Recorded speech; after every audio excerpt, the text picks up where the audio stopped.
Welcome to this episode of the Renegades Sports Podcast. I'm Jake Gable, joined as always by Jacob Smedley, and we're going to be talking about a new effect in the college football landscape, the Coach Prime effect, we're calling it, with NFL stars kind of becoming college coaches. And also, we're going to take a snapshot, a year in review. Renegade Sports Podcast, we started back in August, and since then we've made a handful of award picks, some trophy winners, and also some fantasy football advice that hopefully you didn't take. We'll take a look back and see how we did. But Jake, first, let's get into it. Yeah, first off, there's been two recent head coaching hires that have really, been eye-opening, and I don't think anyone saw it coming. Michael Vick and Desean Jackson are going to be college head coaches. Delaware State for Desean Jackson and Norfolk State for Michael Vick. And I don't know if I'm right on this, but it feels like the Deion Sanders Coach Prime effect has sort of been taking away. These high-profile guys that were stars in college and the NFL level are now jumping into coaching with really no experience, and we get two more examples of that with Vick and Jackson.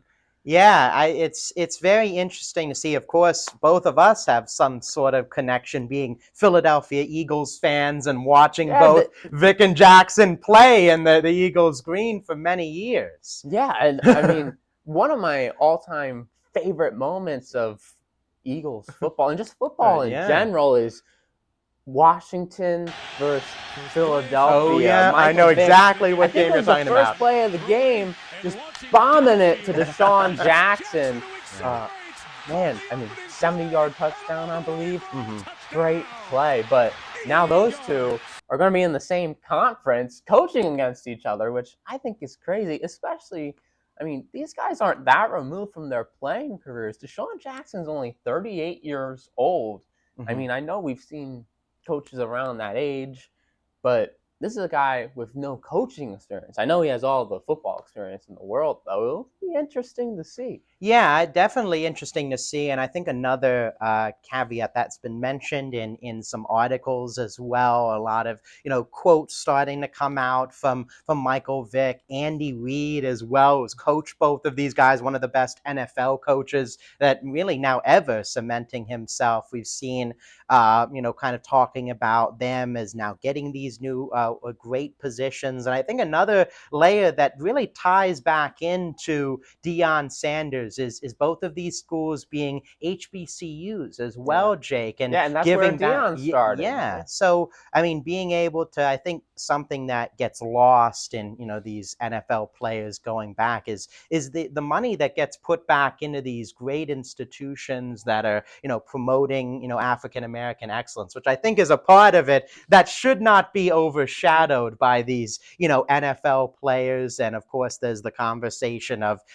Vick's going back to his hometown. Desean Jackson, he's from California, but he played many years in the NFL around the Philadelphia, Delaware, DC area, which is great for him to, give back. So I'll start there. But of course, getting into the economic impact for these universities with NIL being involved and being able to bring in players. And of course, I think, there's also the elephant of the room where Deion Sanders was able to use this opportunity, and now he's coaching a Power 4 school into a bowl game that could, potentially be down the line for these two as well. Yeah, a ranked Colorado program, and also they were in the college football playoff talk. They had a legit shot at that. So it's very interesting to see if they'll follow, high bar that Deion has set, but it'll be very interesting to see if they'll follow that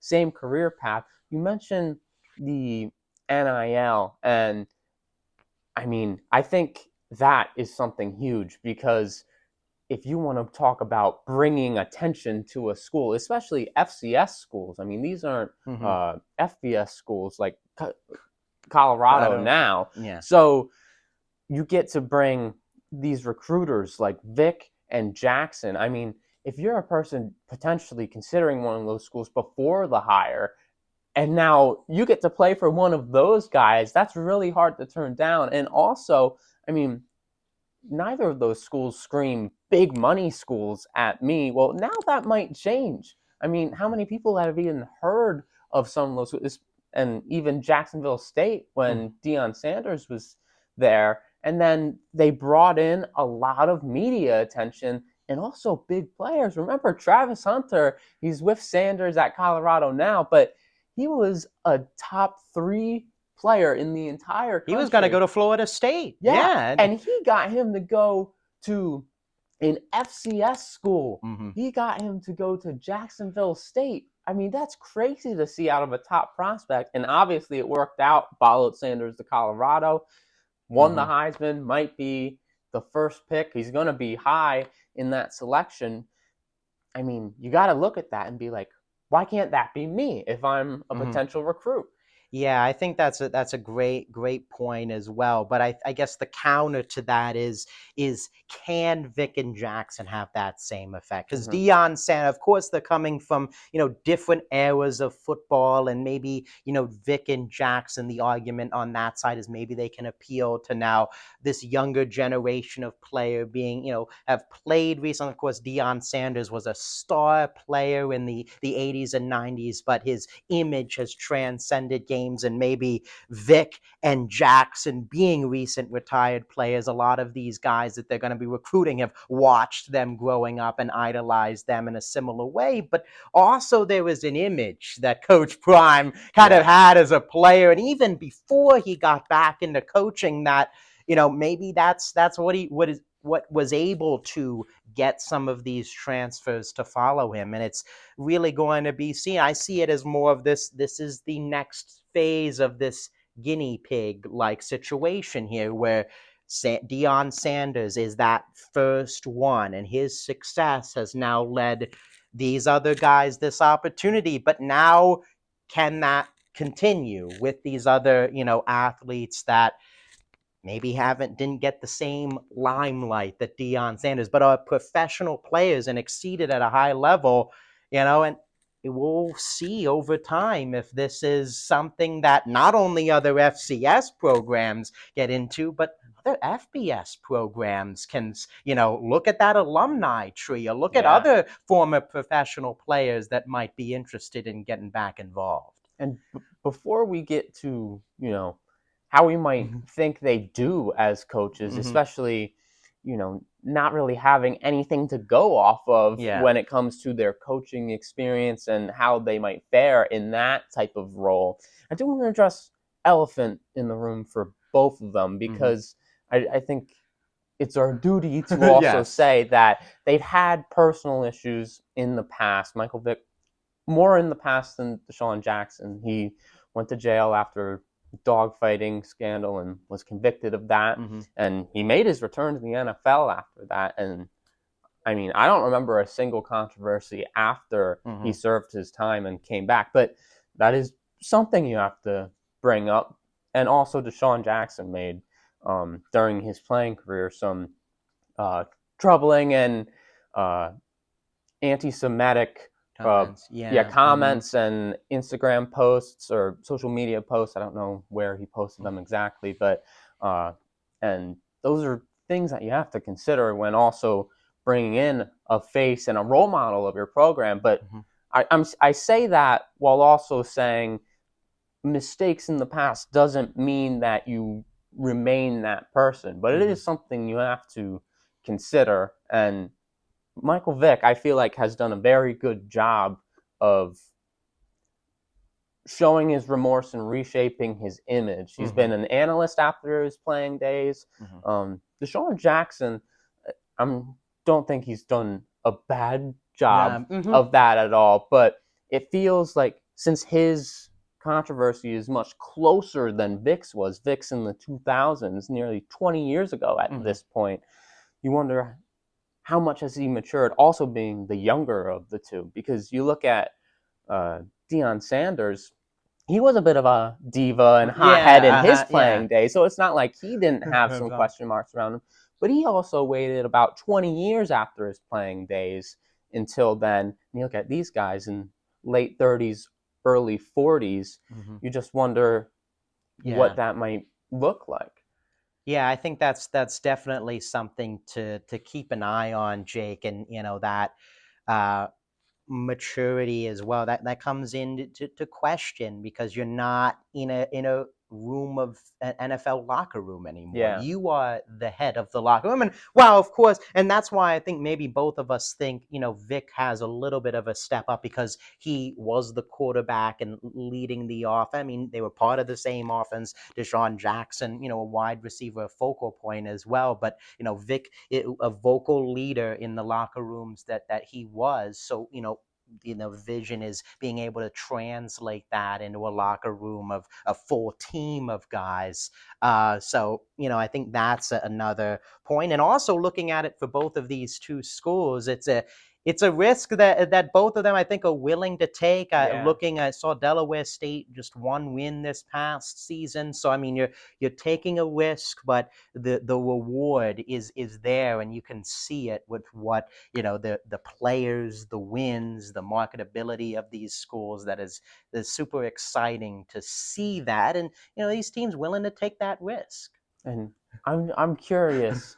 I mean, they haven't even coached at all. I'm Mm-hmm. sure they've Yeah. not even built their roster yet Yeah. with all the transfers and everything. But if you had to pick, who do you think who would you lean on being more successful as a coach? Vic with Norfolk State or Desean Jackson at Delaware State?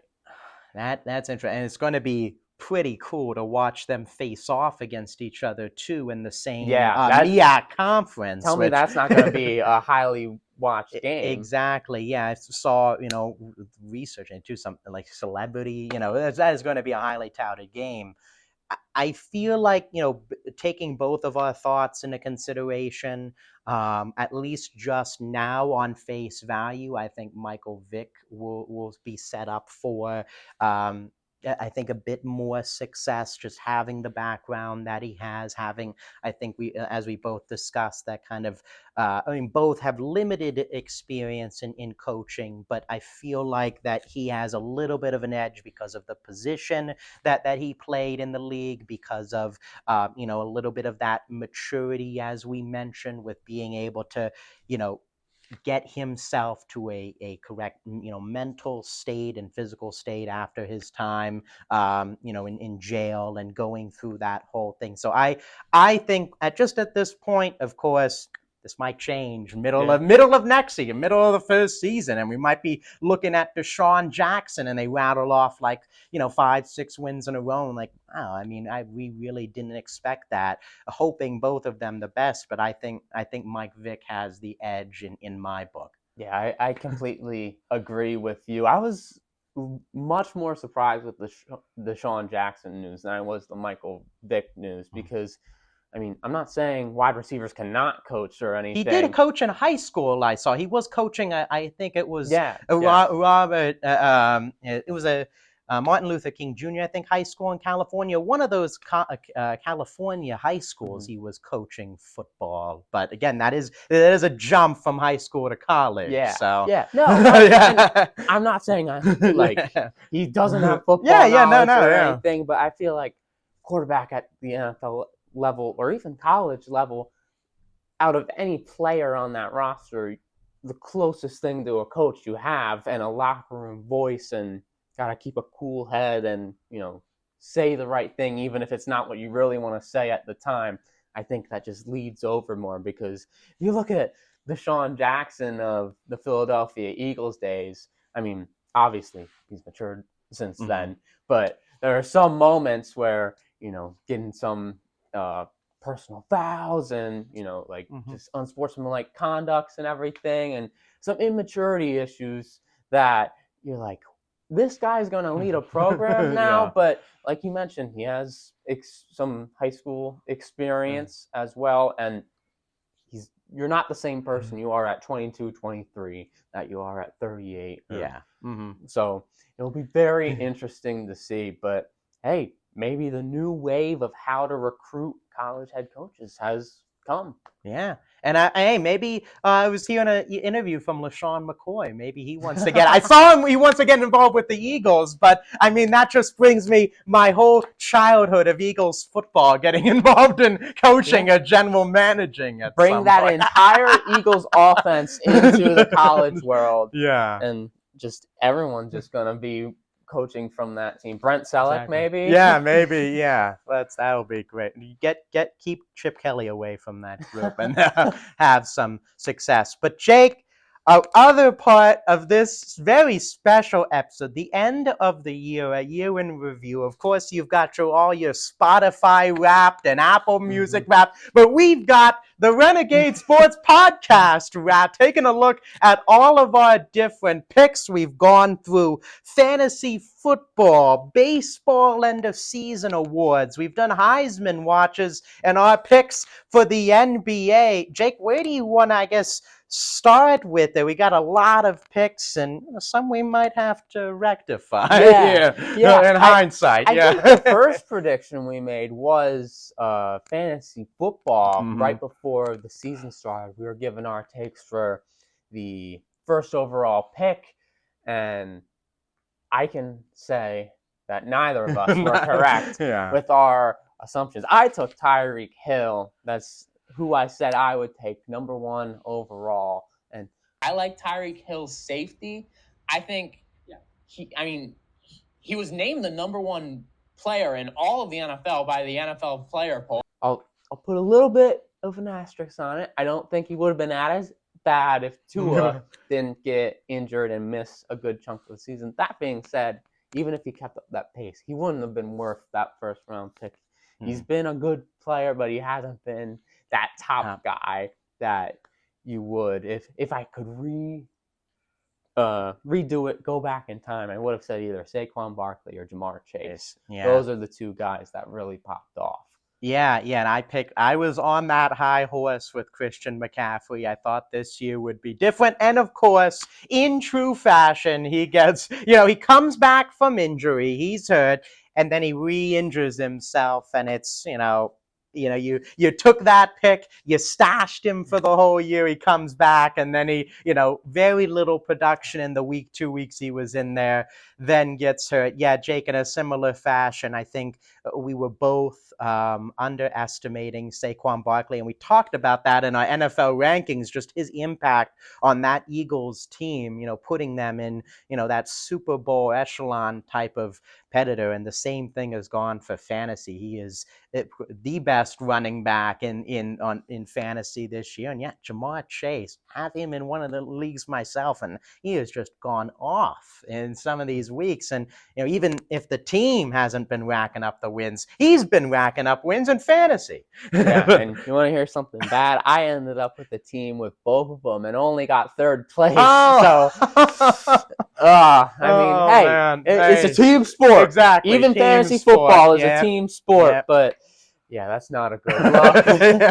All right, let's move on to another prediction. I think our next one were the MLB Awards, if I'm not mistaken. We did that with about a month left in the season, so they weren't exactly wrapped up or anything, but they essentially were. Let's go pick by pick with the MVPs. The actual winners were Shohei Ohtani in the NL and Aaron Judge in the AL. I believe both of us had Aaron Judge as our AL MVP. Yeah. So there we go. Starting off 1 for 1. I had Shohei Ohtani as my NL MVP, but I don't think you did. Defense on this one. I'm going to go with Marcell Ozuna. Don't get me wrong, Shohei Ohtani is a top 2 player in baseball right now with Judge. He's right there. But top 2? Yes. But he's not going to win MVP. He is not going to win MVP. So a guy below him is going to win. Yes, because he has had a career year and he is putting a team that wouldn't be in the position that they are in on his back. I did not know. I was the advocate on the Marcell Ozuna horse, and that looking back, and of course, another one that was in the mix was Francisco Lindor. I think he really gained a lot of steam late in that season. Right after we filmed it. I still wanted to pick them, but it came out of nowhere. He wasn't even in like my consideration. Yeah, and Ozuna kind of tapered off. The same with the Braves, where it came down to that final. Yeah, I was advocating for that, but deep down thought that I think Ohtani was probably gonna get it. But I wanted to see them pick something else, and Ozuna was having a great season. But Jake, you were right. You got Ohtani taking home the NL MVP. Yeah, and I think that was filmed before the 50-50 too, and that just kind of like made it like impossible not to vote for Ohtani. But let's switch over to the Cy Young picks. I think we both agreed on them, and we swept the awards. Yeah. I was about to say Zach Wheeler. Yeah. Chris Sale won the NL Cy Young, and Tarek Skubal won the AL Cy Young, and we both picked those. I will say I was back and forth on Zach Wheeler and Chris Sale, and I don't even think I made my mind up until we actually started recording. And I was like, oh, Jacob makes some good points. I want to vote for a guy on my favorite team, but I caved into Chris Sale, and you saved me from looking dumb now. So yeah. I appreciate it. Yes, I'm inside baseball before we started recording. I was like, Jake, did you pick Zach Wheeler or Chris Sale? Because you talked a lot about Zach Wheeler, but rewind the tape. You can go back and rewind the tape. Jake got it. And yeah, I think, with Sale, he won the ERA champion. I think he won the Triple Crown, pitching Triple Crown, if I'm not mistaken. Oh, we're going to have to look. We're going to have to, but regardless, both of them, dominant, two lefties winning it. Skubal, phenomenal in the playoffs as well. Unfortunately, with the Braves knocked out by the Mets, too, weren't able to see Sale in the postseason as well. But, you got to see Tarek he never got to pitch. Yeah, he got hurt in that final day. But, I mean, both of them deserved it, and I think we did a great job making those picks. Yeah, all right. Now, this is the one probably had the least confidence when we made the picks, and it was interesting. You didn't know where it would go. The Rookie of the Years for the AL and NL actual winners, it was Paul Skeens in the NL and Luis Gil in the AL, the pitcher for the Yankees. And for the AL, neither of us had Gil. Yeah, we both had two other players from the NL East. We didn't agree. I had Wilyer Abreu of the Red Sox, and I had Colton Cowser. Yeah. But a different AL team got the winner. Yeah, but I mean, Heel was. I don't think it was on. Either of our radars. He had a really good season, and I don't know if that kind of last stretch helped him, or really the beginning of the season got off to such a great start. That rookie wall hit it a little bit later in the season, but just a torrid stretch to start, and I think that's what ended up winning it for him in the end. Yeah, I don't even know if I even agree with the selections. I don't even know if it would have been Abreu who I picked. Maybe Cowser should have won. I mean, there are a lot of guys that were like, there were like 5 guys that were just right in that running there, and I think could have been anyone. And talk about another close Rookie of the Year race. It ended up being Paul Skeens. I did have Paul Skeens, but I believe you picked Jackson Merrill. Yeah. I will say, if you split them up and one of them was in the AL, they would have swept the I think AL. They both would have won. Yeah. I think Jackson Merrill, I mean, great season. But again, Paul Skeens was just breaking records left and right. And I respected the pick at the time, Jake. It ended up being the Rookie of the Year. I still think Jackson Merrill should have won it. I think I believe Paul Skeens is going to win a lot of awards in this league. Couldn't let Jackson Merrill have won the Rookie of the Year. I'll say when we filmed, I was a little surprised. I mean, it was like Merrill and Skeens there that you picked Merrill, but I think we might have even talked about it as it got closer to the end of the season. I was worried. I was like, Merrill is playing better and better. Like, I saw the odds on sportsbooks shrinking and getting closer. I was like, I might have messed that one up, but I somehow got out of it. Merrill did, though, get MLB's second team, I'm pretty sure, Oh, though, really? Really? Okay. which is, I mean, Hey, fantastic I'll take for it. rookie. I'll take it as a Yeah, consolation. especially in the It's like, outfield. yeah. So he definitely had himself a great season as well. Mm-hmm. Yeah, but we also got, Jake, our Heisman picks. We did a top 3. We also added an honorable mention. Yeah, this was after week 5. Just to Yes. put that in Yeah. context, Yeah. because if you're like week 5, I don't know. Yeah. Yeah. Week 4, or I forget if it was before week 5, after week 5, but the Alabama Georgia game that was Yes. a Mhm. thriller had just happened. For context, in your Yeah. calendar of college football. Yeah. So, And of I think that course, explains one of the picks a lot. exactly. Yeah. So, of course, the winner of the Heisman, Travis Hunter, where he was for both of us. Jake had him. So, Jake's list: 3 for Travis Hunter, 2 for Jalen Milroe, and 1 for Ashton Genty. For myself, Travis Hunter was an honorable mention. Cam Ward came in at 3, Ashton Genty at 2, and Jalen Milroe, I fed into the recency bias and picked him as my pick. You had him at 2, but I mean, now was he even invited to the? I don't even know. He was not in. He was not invited to to the award show. So we didn't put in Dylan Gabriel. He was the yeah. 4th. Like him and Ward. Yeah. Genty. I'm curious though. With it came down to Genty and Hunter. I had Genty as my guy, and I Yeah. rode that the rest of the way. I know we never got back to it on the podcast, but Hunter closed in the gap, and I think the final week I was like, all right, I think Genty should win, but if Hunter wins, it's okay with me. Mm-hmm.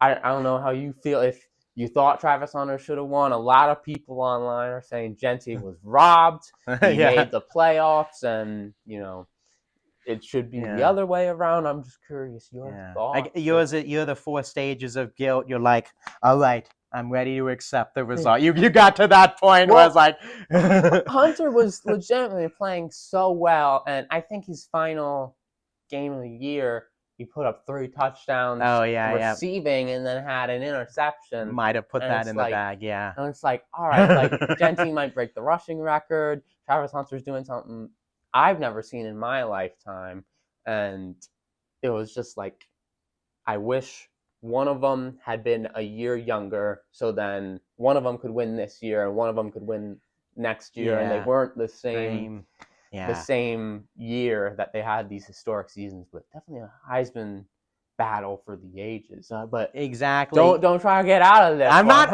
getting out of it. I'm not getting out of it because my point of view, where I was thinking, I was like, if he breaks the record, the Barry Sanders record of rushing yards for a season, I was like, he has to win it, right? I mean, no one's done this in how many years? So I was kind of, following along, seeing where he's at, and I feel like there were just a few games there in the middle where it's like, I don't know if he got enough, and it's like, you have such a dynamic talent in Hunter, which again, in a similar way, not records wise, but just something we haven't, seen. You've had guys maybe play both sides of the ball, like a Julius Peppers, who does a little bit on offense, does a little bit on defense, but he's thriving in both roles, offensively and defensively, like a Deion Sanders did. So I think at the end of the day, that's where they went. We both talked about this as well off camera, but Ashton Genty, if he can put on,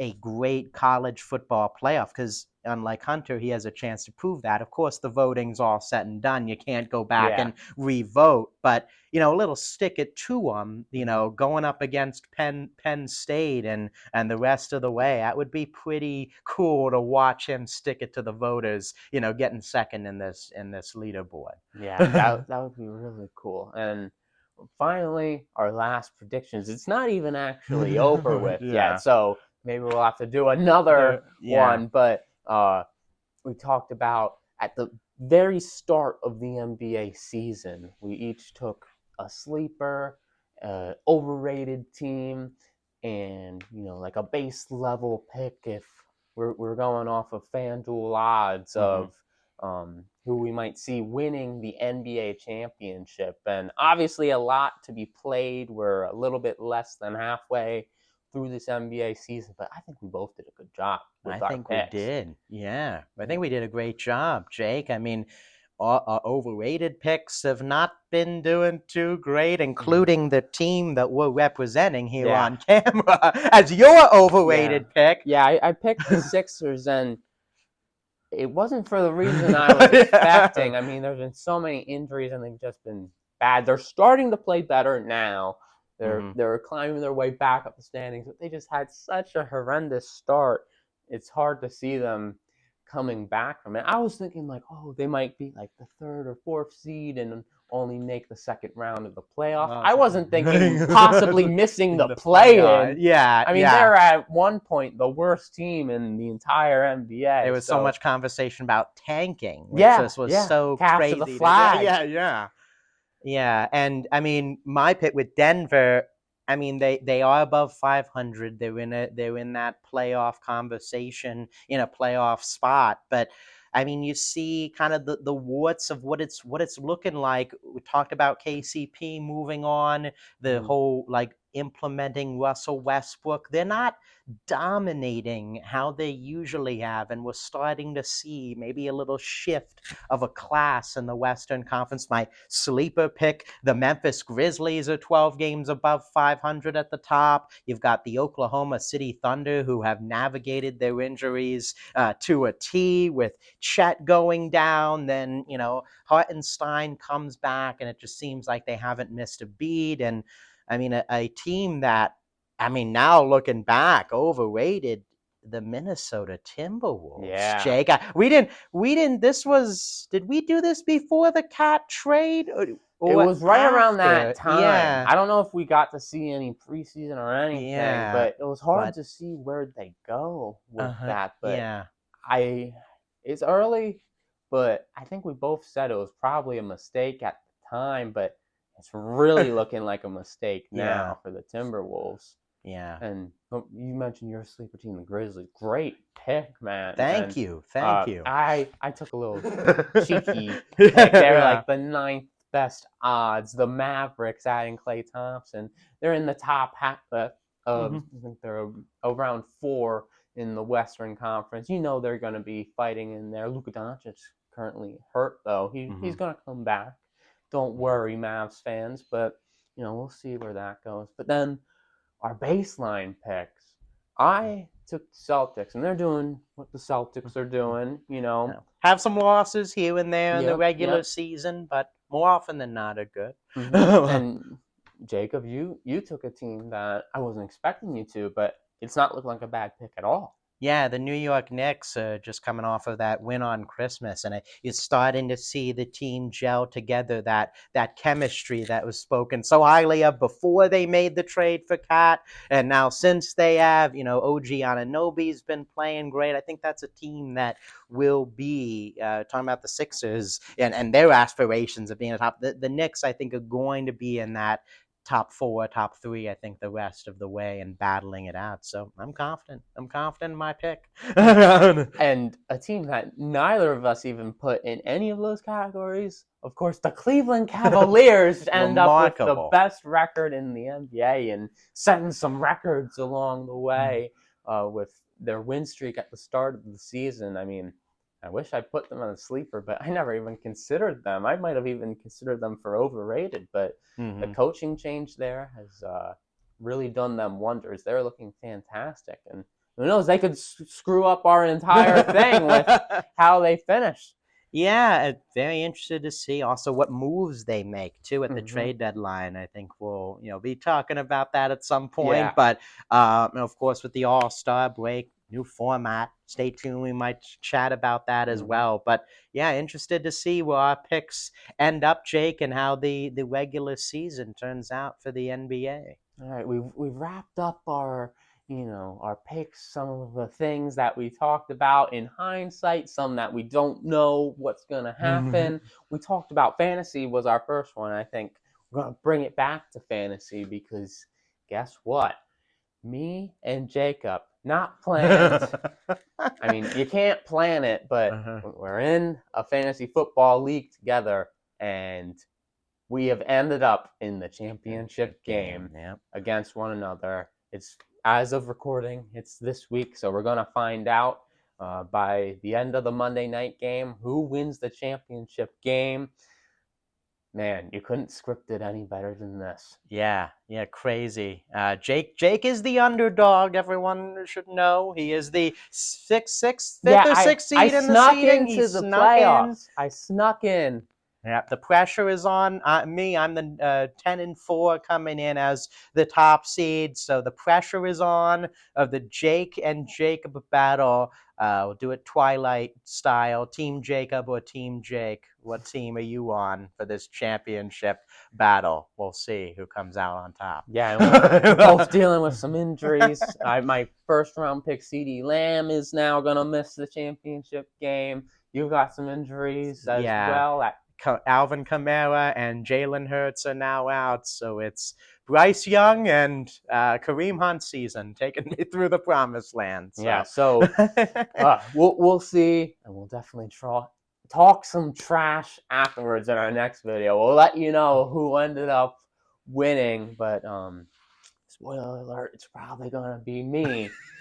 But we'll see, because maybe I'm going to have to cut this out of the episode, and that's going to be on the lowlights. Yeah, exactly. But hey, that'll do it for this week's episode of the Renegades Sports Podcast. Be sure to like, subscribe, turn on notifications to get notified every time we have a new episode. Going into the new year, there's going to be a lot more content coming your way from us, so be sure to stay tuned for that. And with that, remember, shorts and socials. We're on TikTok and Instagram, also posting on YouTube Shorts as well. We play some fun games, trivia, and everything. You can see those right here. We've been getting creative with the content. Had some great ideas. A lot of fun with that as well. So when not watching or listening to the podcast, make sure to check those out as well. But with that being said, that does it. So for Jacob Smedley, Jake Gable, this has been the Renegade Sports Podcast. Thank you so much for watching and listening, and we will see you next time. Have a great new year.